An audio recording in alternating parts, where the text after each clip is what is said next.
The Daytona International Motor Speedway, 2.5-mile tri-oval. The temperature in the low 90s. And as the pace car continues to lead the field of 40 NASCAR Grand National stock cars around the racetrack, Jackie, it would seem to me the biggest enemy for a lot of the fellas out there today is going to be the heat and humidity. Terribly hot. In a racing car in these temperatures, miserable. For a driver, he's been sitting in the car already for some time, and he really is hot. Track temperatures can be up to 140, in fact, whereas in the car itself, of course, temperature builds up as the race goes on. In this racetrack, you know, there's a lot of things. In fact, you can see even a speedboat. Just in case one of the cars does get into the lake, there's a diver on board. A great racing facility here and very safe indeed. Now let's set the first 5 rows for you as the field continues to follow the pace car. David Pearson, number 21 inside. Bobby Allison outside. Donnie Allison, car number 88, and Charlie Glocksback driving car number 90. In the third row, it's Buddy Baker in car number 15 and Richard Petty in car number 43. In the fourth row, Bobby Isaac, number 28, Cale Yarborough, number 11. Number 35 is Dan Daughtry, and number 50 is A.J. Foyt. As they come down out of turn number 4, the pace car is pulling out of the way. And the field begins to get on it, and here we go with the Firecracker 400 for 1974. Coming through the tri-oval, the dogleg in the back, coming in towards the tri-oval, and the cars are away in a very nice tight pack for this first lap. Very well behaved field as through they go with the dust flying in towards turn 1. And in turn number 1, it is Bobby Allison. Car number 16, the Matador, jumping into the lead. Watch car number 88 moving up alongside David Pearson. Donnie Allison moving inside. He's bidding for second place, and following in his draft is Buddy Baker in car number 15. Bobby Allison has the lead. Donnie Allison takes second place. Buddy Baker follows him, running right alongside. Here comes Cale Yarborough, moving inside of Baker, making a bid for leadership. But Donnie Allison passes Bobby Allison. And here comes Buddy Baker, picking up Donnie Allison's draft, and he moves into second place. Baker bidding for the lead now as he moves up alongside Donnie Allison. They come sweeping down out of turn number 4. It's Baker holding the lead by just a few feet, and here comes Bobby on the inside, and he takes the lead. Right there on the low side of the speedway, almost on the flat of the speedway and on the banking as well. Very tough in the car, but what a pass. As he goes into turn 1, he's got the lead. The American Motors Matador really taking it out there with Buddy Baker right behind him. Buddy Baker driving that white car, number 15, running right alongside and bidding for the lead, and coming down the straight, he is going to get the lead. David Pearson running low up near the wall. That red car on the left, that's Cale Yarborough, but Buddy Baker has gone into the lead. They're in turn 4, they're high in turn 4, the Matador right behind Buddy Baker, and the third car is A.J. Foyt. Come right up. What a start from A.J. Foyt. He's come into third position. This is something we didn't really expect this early in the race from A.J. Buddy Baker having been relatively inactive through the first half of the NASCAR Grand National Racing season, but he's got Bud Moore's car out there in front right now. And A.J. Foyt has moved right in behind Bobby Allison. Donnie Allison and David Pearson very much in the competition for the leadership as well. But car number 50, A.J. Foyt, came from the number 10 spot and is sitting number 3 right now. And Foyt in the draft of Bobby Allison, whips out, moves alongside of Bobby. He's making a run now at Buddy Baker, going into turn number 3. A.J. down low, and Baker is going to let it drift towards the top of the wall. That's where Buddy likes to run. A.J. can't hold it. He goes drifting up there as well. He's right in the slipstream. He's in the slipstream of Buddy Baker. He must be lining him up for a pass here as they come down to the dogleg again, to the start-finishing line, and he's right in behind. 4 cars really glued together. And he's trying to make a pass. He's trying to get through. A.J. Foyt's trying to make the lead, and in fact, I think he's passed. He's gone through, and A.J. Foyt's in the lead of this motor race. But Buddy Baker's still high. He's in the groove. He's in the best place as he overtakes once again. What a motor race right at the start of this 400-mile race. Buddy Baker fights him off and holds on to the lead as they scream down the back straight. Here comes Bobby Allison, car number 16, moving up and passing A.J. Foyt. He's going for the lead again as we continually shift leaders here in the early going of the Firecracker 400. And Bobby Allison is going to get the lead. I don't think Buddy Baker's going to be able to hold him off, and he is not. So it is Bobby Allison back into the lead as the field comes down out of turn number 4. And what we have here is about a 10-car draft. Bobby Allison on the red, white, and blue Matador, followed by the white car with blue letterings of Buddy Baker. Then 2 blue and gold cars, exactly, Donnie Allison and A.J. Foyt, and Donnie's down low, getting alongside A.J. Foyt in the silver-colored car as he takes into third place. Donnie Allison now in third place. Donnie Allison's people preparing the car, and it's being run out of Allison's garage, the one that A.J. Foyt is driving. And again, Cale Yarborough gets awful tight on that wall coming out of the turn. But the leader, we got a car on the wall, and it's car number 61, Johnny Rutherford. So Johnny Rutherford, the Indy 500 winner, is on the wall and out of the race, and miraculously he gets that car down and out of the way, and nobody else was involved. Great piece of driving. Yes, the emergency crews head for the car, but I think everything's okay. I think Johnny Rutherford's fine. I see him moving around in the race car. He's undoing his seatbelts, as you can see right now. He's okay. He's perfectly fine. But what a disappointment for him. Indy 500 winner, and so often the case. What happens after a great win like that? The race continues, of course, under the yellow. During the yellow light, we had some changes up front. David Pearson, car number 21, back into the lead. Bobby Allison, car number 16, is second. Richard Petty, in car number 43, is running in third place right now. Tightly bunched it is Bobby Allison, car number 88, fourth. And Buddy Baker, in car number 15, is running a five-car draft, screaming along right now. David Pearson right high on the banking as they go into that back straight, the long straight. You can see the Matadors catching up, the Matadors passing. In fact, the red, white Matadors taking the lead. Richard Petty's following him through. Donnie Allison there, he's trying to make a pass. My goodness, David Pearson is being passed by 3 cars within just a very short distance. Richard Petty following Allison, Petty in a Dodge. Donnie Allison in a Chevy. Buddy Baker closing right in behind. The Mercury driven by David Pearson now, and Buddy is driving a Ford. But it's Petty right on the bumper of Allison, and the Firecracker 400, remember, is the one major race that Richard Petty has never been able to win in Grand National competition. This must make him very happy indeed to be high up here, and it must really make the fans happy because he's such a big favourite. Richard Petty now in second position, right behind Bobby Allison in the Matador.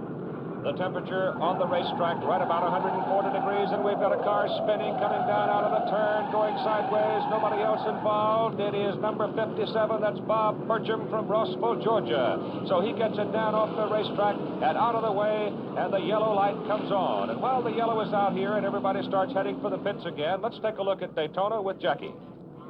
Daytona's a 2.5-mile tri-oval, 31 degrees of banking and 1, 2, 3, and 4 corners. 60,000 people here today. It's a super speedway. Lots of drafting and passing on the back straight and on the front straight. And under the yellow, everybody headed down pit road. Richard Petty, first of the leaders to hit his pit. Bobby Allison stopping there at his pit. David Pearson, Cale Yarborough, Buddy Baker, they're all down at the other end. Donnie Allison's in his pit. You see that Cale Yarborough's car number 11 is already flat down. Tires have been put on it. Fuel is aboard. He is the first of the front runners to get out. Here comes Richard Petty, screaming down pit road. He's out in a hurry. And as we come back to the action here at the Daytona International Motor Speedway, the green flag is out, and it's Richard Petty holding the lead with Donnie Allison, car number 88, right behind him, followed by Cale Yarborough, Bobby Allison, David Pearson, and Buddy Baker. And here comes Donnie Allison moving down low and bidding for the lead, and he's got it. Donnie Allison goes into the lead, and Cale Yarborough drafts right along behind him. Really close motor racing. The cars almost touched there. I think Cale Yarborough and Richard Petty must have been just inches apart as they're into the high banking with Donnie Allison and the gold and blue car in the lead with number 43, Richard Petty, right up behind him. You can see Petty closing up. There's no driver on the racetrack gets closer to other cars or to the wall than that matter than Richard Petty, number 43, in second position behind Donnie Allison. Donnie Allison having moved his entire racing operation down here just a few hundred yards from this racetrack at Daytona. Cale Yarborough suddenly jumping into contention, but is immediately passed by Bobby Allison. Bobby taking the draft just whipped right by him. So he's been getting a lot of good horsepower performance out of his racing machine today. There's really been first-class drafting going on. Really what you expect to see here at Daytona. They've been drafting all the time. You can see them getting tucked in behind each other, using that slipstream, gaining a lot of speed, both on the banking and on the straight. You can see there's long shot coming out of turn 2. The cars are coming up there, headed by Donnie Allison, and there Bobby Allison comes right out, trying to overtake, getting alongside. As they go into turn 3, you can see the car going underneath there. Number 16, Bobby Allison takes the lead from brother Donnie. Richard Petty continues to run in third place. Running fourth is Cale Yarborough, and Buddy Baker now has moved up into the number 5 spot as David Pearson has dropped back to number 6 position.